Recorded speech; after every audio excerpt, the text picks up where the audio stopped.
रामचरितमानस की जय हो, श्री हरि की जय हो। शारद दारु नारी सम स्वामी, राम सूत्रधर अंतर जामी, जही पर कृपा कहे जन जानी, कभी और अजर न चावही बानी। सरस्वती जी की कठपुतली के समान है और अंतर्यामी स्वामी रामचंद्र जी सूत्रधार हैं। अपना भक्त जानकर जिस कवि पर वे कृपा करते हैं, उसके हृदय रूपी आंगन में सरस्वती को वे नचाया करते हैं। प्रणव सोई कृपाल रघुनाथा, बरनऊ सदता सुगुण गाथा, परम रम्य गिरि बरु कैलासु, सदा जहाँ से बे उमा निवासु। उन्हीं कृपालु श्री रघुनाथ जी को मैं प्रणाम करता हूँ और उन्हीं के निर्मल गुणों की कथा कहता हूँ। कैलाश पर्वतों में श्रेष्ठ और बहुत ही रमणीय है, जहाँ शिव पार्वती जी सदा निवास करते हैं। सिद्ध तपोधन जोगी जन, सुर किन्नर मुनि वृंद बसई तहाँ, सुकृत शकल सेवई शिव सुख कंद लखन, में चंद्र शंकर हरि ओम जय जय सिया राम श्री सीताराम। जय पवन कुमार हनुमान जी की जय। सिद्ध तपस्वी योगीगण देवता किन्नर और मुनियों के समूह उस पर्वत पर रहते। वे सब बड़े पुण्यात्मा हैं और आनंद कंद श्री महादेव जी की सेवा करते हैं। हरि हरे विमुखे धर्म रति नाही, ते नर तह सपन्यु नहीं जाही, ते गिरि पर्वत बिटप विशाला, नित नूतन सुंदर शब काला। जो भगवान विष्णु और महादेव जी से विमुख है और जिनकी धर्म में प्रीति नहीं है, वे लोग स्वप्न में भी वहां नहीं जा सकते। उस पर्वत पर एक विशाल बरगद का पेड़ है, जो नित्य नवीन और सब काल 6 ऋतुओं में सुंदर है।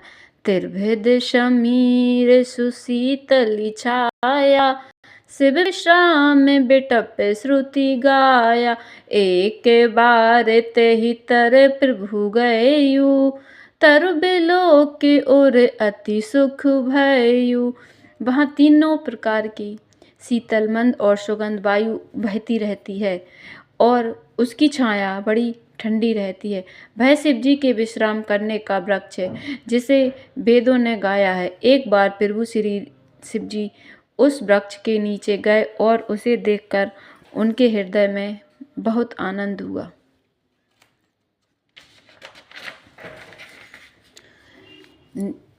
निज कर डास नागिर पुछाला, बैठ सजई शंभु कृपाला, कुंद इंदुदर गौर शरीरा, भुज प्रलव परिधन मुनि चीरा। अपने हृदय से, अपने हाथ से बाघांबर बिछाकर कृपालु शिव जी स्वभाव से ही बिना किसी खास प्रयोजन के वहाँ बैठ गए।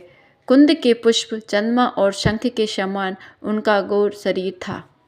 बड़ी लंबी भुजाएं थी और वे मुनियों से बलकल वस्त्र धारण किए हुए थे।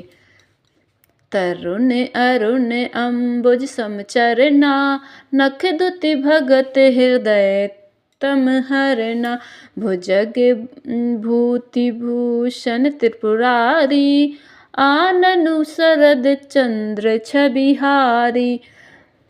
उनके चरण नए पूर्ण रूप से खिले हुए लाल कमल के समान थे। नखों की ज्योति भक्तों के हृदय का अंधकार हरने वाली थी। सांप और भस्म ही उनके भूषण थे और उन त्रिपुरासुर के शत्रु शिवजी का मुख शरद पूर्णिमा के चंद्रमा की शोभा को भी हरने वाला, फीकी करने वाला था। जटा मुकुट सुर सरित सिर, लोचन नलिन विशाल, नीलकंठ लावण्य निधि, शोहवाल विदुभाल लखन, सिया रामचंद्र शंकर। ओम जय जय सिया राम, श्री सीताराम। जय पवन कुमार हनुमान हरे की जय। उनके सिर पर जटाओं का मुकुट और गंगा जी शोभायमान थी। कमल के समान बड़े बड़े नेत्र थे। उनका नीलकंठ था और वे सुंदरता के भंडार थे। उनके मस्तक पर द्वितीय का चंद्रमा शोभित था। बैठे सोह काम रिपु कैसे, धर शरीरु शांत रसु जैसे, पार्वती भल अवसरु जानी, गई शंभु पहि मातु भवानी। कामदेव के शत्रु शिवजी वहां बैठे हुए शोभित हो रहे थे, मानो शांत रसी शरीर धारण किए हुए हो। अच्छा मौका जानकर शिव पत्नी माता पार्वती जी उनके पास गईं।